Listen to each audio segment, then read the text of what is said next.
Republican majority. And Democrats, why did they, Melanie, decide to go along with the bill? They were really wrestling with what to do here. They have seen that Johnson is no longer a trusted negotiating partner. I think for them, they felt like they got their win by denying that second bill, which did have the Trump demand, the debt ceiling in it.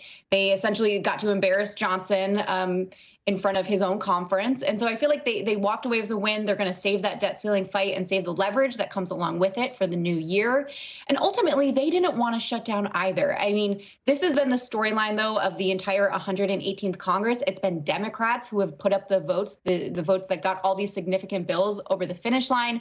They're the ones who saved Mike Johnson's speakership. So they have been a critical governing partner despite being in the minority. And I think one thing that Democrats are really wrestling with is, where do we sort of pick and choose our spots to work with the incoming administration versus where do we try to go up against the administration? And that is something that is going to be an ongoing storyline as well over these next few years. So, Allie, the question is, does Trump not think or even worry that the near shutdown chaos prompted by Elon Musk and his own demands might indicate a future administration that's just filled with chaos and driven by an unelected billionaire? By the way, when the Trump's transition team has to put out a statement that Trump is the leader of the Republican Party, what does that say?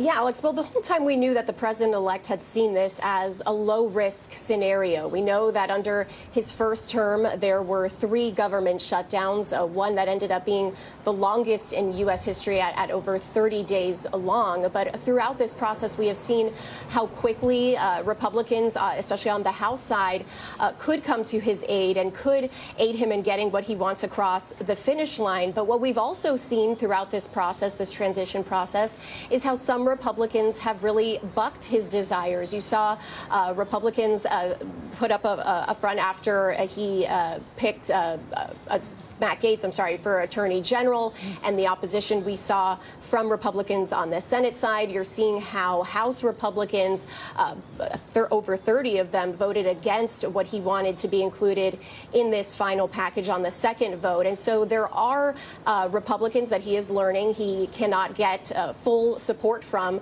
when he wants to get this through, something, though, that I'm sure he's considering after January 20th, when he does take office, with legislation that will happen over the next 4 years, Alex. Julie, you contributed to this article that was written by Sahil Kapoor, with whom we're going to be speaking later. But are we going through this all over again in March? And if so, what is that going to look like? It'll look a lot like it looked like the last year and a half when we were going through this every few months, despite the Republican trifecta in the House, the Senate, and across Pennsylvania Avenue in the White House. And that is because, as Melanie said, Johnson's going to have an even tighter majority. Think about this. He can only lose 1 Republican vote on January 3rd if all Democrats vote for Hakeem Jeffries as Speaker, which they are expected to do. That is so tight when you consider you have a handful of Republicans this week who are not committed to voting for him, who are floating Elon Musk as Speaker. So this is going to be extremely challenging to legislate, to do anything. In fact, if he does end up securing that vote on January 3rd, that could perhaps be the easiest thing that he does the next 2 years. But they are going to have to get into work. They have a 10-week session, at least in the Senate, right when they get back in January. That is a long time to spend together under one roof. In the words of one senator included in that article with Sahil, Senator Ron Johnson told me that what they're trying to do is actually under-promise and over-deliver. I'm not sure if they are actually under-promising anything, but you're going to have multiple fights next year, government funding, debt ceiling hike, which Republicans aren't happy about, by the way, so Trump knows he's going to need Democrats to do that. And it's going to be just a huge mess, which isn't my quote. It is what many lawmakers have told us in this article and, of course, in our reporting over the last couple of days. Can you imagine, though, to your point, 1 vote away from the prospect of Hakeem Jeffries being Speaker of the House? I mean, stranger things have happened, right? Anyway, Melanie, many Republicans still did not vote for the final bill. So generally speaking, who are they? And were they daring to defy Trump? Yeah, I mean, they were, especially on that one bill that had the debt limit demand. You had 38 Republicans who voted against it. So that was a little surprising even for some of us on Capitol Hill to see that level of Republicans. Most of them were fiscal conservatives, people who have made, cutting back spending really a hallmark of their congressional careers, a lot of Freedom Caucus members, but there were some surprising votes in there as well. There was a member of the leadership team, Blake Moore from Utah. There were some retiring members, which are also kind of interesting votes if you're leaving Congress in 2 years anyway.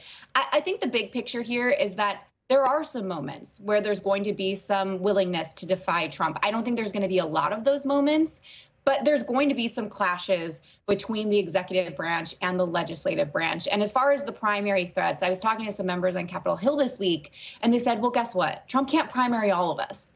In the end, I think it was 170-something Republicans voted for that final bill that Trump didn't like. You can't primary 170 Republicans. Protection in numbers. Yeah. Exactly. There's strength in numbers. And I think some of these folks, like a Chip Roy, he was really leading the charge against the idea of raising the debt ceiling. He has really strong name ID and a strong brand in his district. He is well liked amongst his constituents. I think once, this starts playing out, it's going to get old hearing all these primary threats. That being said, I think for the most part, Republicans are going to want to do whatever Trump says, though. Let me ask one quick question to each of you. Your quick takeaway from what we learned. I'll start with you, Allie.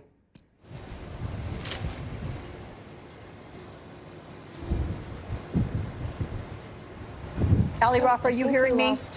I think we might have lost IFB. Okay, let me move to you, Julie. Quick thing on what we learned from all this.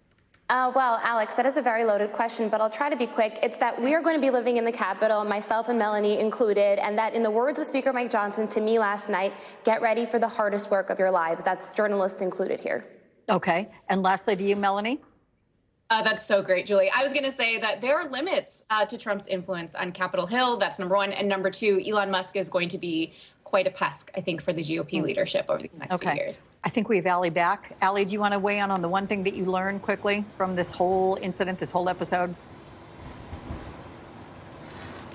Yeah, Alex, I think the one thing that we've learned is just to expect there to be Republicans that aren't willing to do everything that Trump is demanding. And that could possibly be a growing number over the next 4 years, Alex.